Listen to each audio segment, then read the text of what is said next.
On The Entrepreneur this week, we talk to Gloria Oroba of Cutting Edge as she tells us about the grooming industry. Then we play with Daisy Rabar as she talks to us about organizing events for kids. Business opportunities can be found everywhere. It is up to an entrepreneur to spot a potential gap in the market and then take advantage by offering the missing service or product. Gloria Oroba is one such entrepreneur. Gloria is the managing director of Meerkat Productions Limited.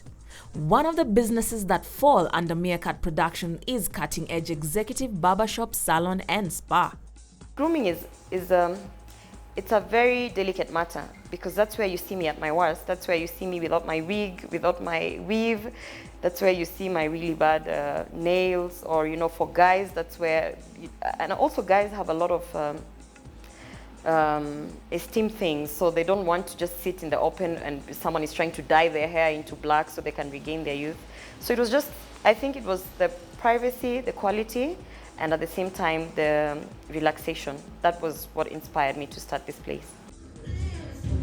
And with that realization, Cutting Edge Barbershop and Salon opened its doors to the public in 2015. However, Gloria envisaged offering a different kind of experience for her clients as compared to the one they were used to. The idea behind Cutting Edge was to find a place where you can go have your hair done, you can go, get your grooming done, but at the same time, have your privacy, have your drink, relax, probably get to be on your phone or on your laptop, just catching up on some stuff, current affairs. So like good ambience. And I found that at that time, a lot of salons and spas are one of these noisy places or tacky places where the beauticians or the people working on you will be talking to you in vernacular or just basically not quiet and serene, and at the same time, high quality services. With a startup capital of approximately 6 million Kenyan shillings, Gloria has paid special attention to the hygienic needs of her business. A trained architect from the Nairobi Institute of Technology, the 30-year-old businesswoman also encourages her 18 employees to treat their clients well so as to stand out from the rest. We rarely go wrong, and when we do go wrong, we accept and we rectify. And what I always tell people is, first of all, you can see our hygiene is we are very keen on hygiene. As a guy who's going somewhere to get their haircut, first of all, if you've been going to different establishments, you know that the risk is that you get infections from the machines. The risk is that you probably get guys using very dirty equipment on you. So for us, hygiene comes first. Due to the nature of the grooming business, Gloria's staff is mostly made up of women. This has posed a unique challenge to the entrepreneur as her venture mostly targets the men. We've had a lot of guys who would walk in and then they say they're here for a haircut, and then when we offer them like a female person to cut their hair, they would just decline and say no, they're not going to do it. The ones who, for me, that is not something I can change because that is in the mindset of different people. I try to get the word out there that it's not about whether it's a man or a woman who's doing your services, but it's just about how they deliver. But it's difficult to convince guys, in the age brackets of 45 to 70 because they have different notions. Besides that, Gloria faced another challenge that is not unique to her sector: the issue of capital. Of the vast number of small businesses that fail each year, nearly half of the entrepreneurs state a lack of funding or working capital is to blame. The challenges for entrepreneurs are the same across all industries, whether you're starting a bar and restaurant, whether you're starting a spa, whether you're starting a supermarket. The challenge is income, capital, money, funds. You probably have a plan, you put together a budget, and you say, I'm going to start this place with 7 million. And somewhere in the line, there's always challenges of like setting up, and you find that you require more money. And the challenge has always been, where do you get guys who are willing to fund you, guys who are willing to come on board and partner with you in the business? Where do you get guys or even banks who believe in SMEs? In order to get her idea off the ground, Gloria had to borrow money from her other businesses and invest into Cutting Edge. Gloria is a former regional manager with Peter Alti Productions, a Dutch company. She has also worked with the Sarakasi Trust as a programs officer in charge of events. So, why did she opt for self-employment? And a lot of people are always being told, you're too stubborn, you need to do this. I keep telling people, be stubborn, because that's what gets you out of the norm. That's what gets you out of the line. When people are queuing and you feel this is wrong, something should be done, you're the first one who will ask in the hospital. The stubbornness in me actually pushed me. I was employed before. I've worked in the arts and culture industry for a while. I actually started working when I was 19. And I've worked for organizations where I've delivered 100%, and they even wanted me to stay on. I got an opportunity to go and work in the Netherlands for 2 years, which I did. I went.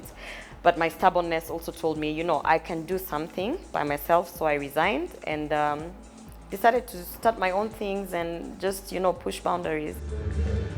Most of Gloria's friends and relatives did not understand why she was leaving a well-paying job due to the uncertainties of entrepreneurship. When I left the job in Holland, I can tell you, people could not understand. Actually, people thought there is something wrong with me because I had a really well-paying job in Holland, and it was within the field that I loved. It was in arts and culture. But my limitations there were that I really wanted to come back to Kenya and bring what I had learned in Holland to Kenya. So, and a lot of people just could not. I mean, it's every person's dream. I assume most of the people who are employed is to be employed by an international organization and go and live abroad as a professional. So, but I did that for 2 years, and I wanted to bring it back to Kenya. Even though Gloria does not regret venturing into the world of entrepreneurship, she does admit that there are bad and good days. I have times when I wake up, not ask myself, why am I doing this? But I literally wake up and go back to bed. I don't have regrets in the sense that people say, yes, there are mornings they wake up and they just wonder, can I just shut down everything? No, I never have that. I've always been a fighter. I've always fought for basically everything that I've had in my life. So the defeatist thing never comes into me, but I do have, sometimes once in a while, I have very depressing days. And how I like to deal with them is I just go back to bed. And I say, okay, Thursday, 7th July is not working out for me. Let's try again tomorrow. Gloria, though, can count on the support of someone special whenever things are going wrong. The entrepreneur believes that budding entrepreneurs need more emotional support rather than financial support. I have a very, very supportive husband.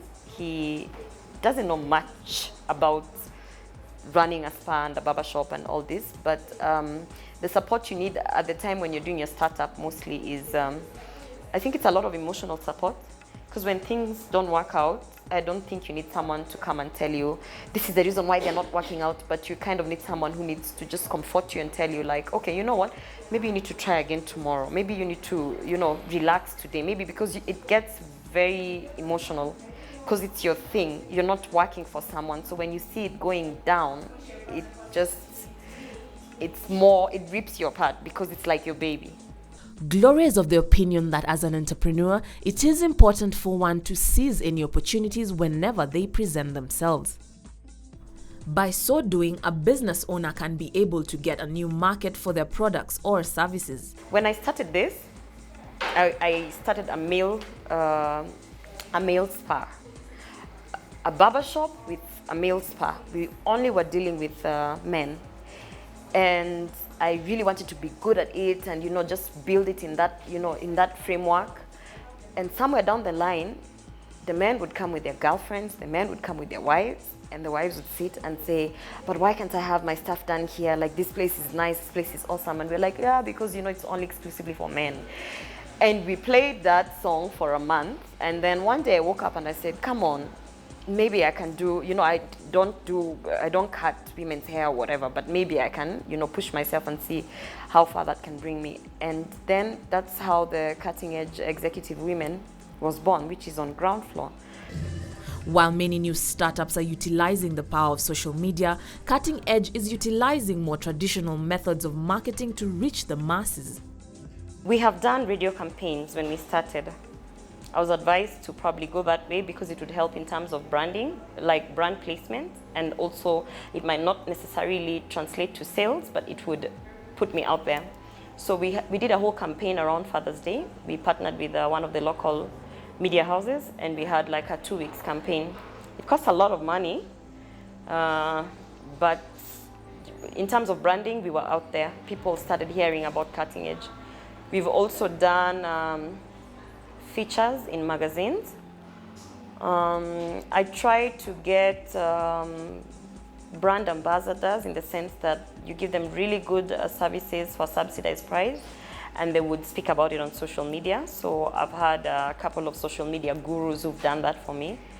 I've partnered with fashion houses, especially for men, where they would push, I would push their product and they would push my place. And in terms of marketing, we do a lot of experiential by flyer distribution and selling of vouchers, because we have gift vouchers. Gloria is not resting on her laurels. In the near future, she hopes to start a training school for grooming. This decision has been occasioned by the fact that she has to continually retrain her employees. So what advice does Gloria Oroba have for fledgling entrepreneurs? Always write plans, proposals. I'm thinking of doing this, I'm thinking of doing that. I was thinking last time, and they're always thinking and writing and presenting. And if you tell them, just do it, they start giving excuses, So for me, just do it. Do it. Worst case scenario, you'll fail. And failing only means that you will learn that maybe next time if I'm going to do it, I'll do it in a different way. Or failing also teaches you that you can fail in life, but then how do you get up from it? Don't go away. The Entrepreneur will be right back.